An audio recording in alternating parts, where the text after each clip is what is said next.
how to add green screen overlay in Inshot.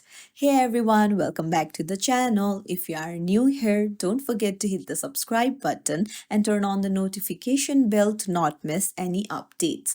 Today I'll show you how to add a green screen overlay in Inshot. This is perfect for creating cool backgrounds, gaming videos or cinematic edits. So let's get started. Open up the Inshot app and then tap on the video and then choose the video that you want to edit. Now you can see various icons in the toolbar.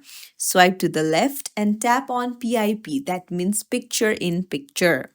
Now adjust the picture, and now to make it blend by adding a green screen like thing, then you can just hit blend option and then you can tap on lighten, and then you can decrease or increase the slider.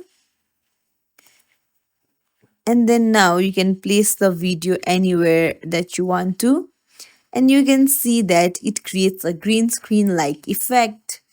And that's it. It's as simple as that. If you found this tutorial helpful, don't forget to like and subscribe to our channel for more tips and tricks. Thank you for watching.